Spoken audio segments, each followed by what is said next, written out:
It is safe to say they did it. Ili kauli ambayo imetolewa na mwanetu Chris Brown official Breeze kama Breeze kutoka pale nchini Marekani. Au vipi? Tukae sawa. Baada ya show the after show ambayo ilifanyika siku ya jana, mwanetu ni moja show kubwa sana ambayo waga inafanyikaga. Sasa Adrian jana alikuwa ni mwanetu Bad Bunny kutoka pale nchini Marekani ndo ilifanyika ile show. Sasa tukae sawa hapa. Kwenye show mzima ya kuperform na creativity, mimi kwa upande wa Bad Bunny amefanya vizuri sana. Sina baya naye kwa sababu ametumia vitu vingi sana, ubunifu wa hali ya juu. It means kwamba show ilibamba kinoma noma. Japokuwa maneno yamekuwa ni mengi sana kwa baadhi ya watu, kama kwa mwanetu Donald Trump, rais wa Marekani nchini Marekani pale, aliweza kuibeza show hiyo kwamba haina utamaduni wowote na kuweza kuifurahia hiyo show. Lakini tukikaa kwa mwanetu Chris Brown, baada ya kauli yake kuandika kama wao na muhitaji, baada tu ile show kuonekana kama ni mbovu kwa upande wake ya Bad Bunny, mwanetu ameonyesha kwamba ana uhitaji wa kufanya show kwa sababu yeye ni mtu ambaye alifanyaga zile shows way back na show ambazo zilikuwa zinapendwa sana. Tukirudia miaka ya nyuma hivi hapa,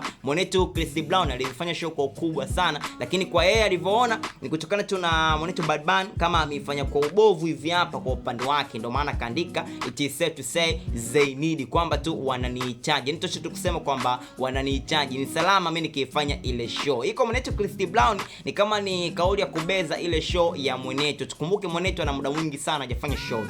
Ili Chris Brown Breeze kama Breeze kuna muda mwingi sana hajafanya shows after shows za mapumziko ambazo waga zinafanyikaga. Na nikukumbusha tu wiki mbili zilipita tangu mwanetu nayo kama nayo kuweza kumpigilia msumari mwanetu Chris Brown kwamba wampe zile shows za after shows kwa anazitendea haki sana, ikiwa tu mwenyewe nayo hakuwahi kufanya hiyo shows. Hiyo ni upendo wa hali ya juu sana. Hasa baada ya maneno mengi sana kuzuka, mshikaji wangu baada ya kuona tu ile show imefanyika, akaamua tu adondoke nayo hapa sema tu mwanetu safe to say zaidi kwamba wananihitaji bado mashabiki. Lakini mashabiki nao walikuja juu sana, wengine waliandika maneno mengi sana, why useme hivyo, tunajua wewe ni mkali, lakini kwa siku ya leo tuachie tu Bad Bunny cause ndo anaweza kutufanyisha hii show ikawa nzuri zaidi. Sio kwamba unaweza, lakini it is not your time now. Au vipi? Ni watu wengi sana waliweza kucomment na DM zilikuwa ni nyingi sana cause ilikuwa Insta story, mshikaji wangu. Hii imekaaje? Ni kwa sababu tu kila mtu anaona performance ambayo imefanyika, kila mtu ana feel kwa upande wake kwamba show ni mzuri au show ni mbaya. Kwa maana Donald Trump rais wa Marekani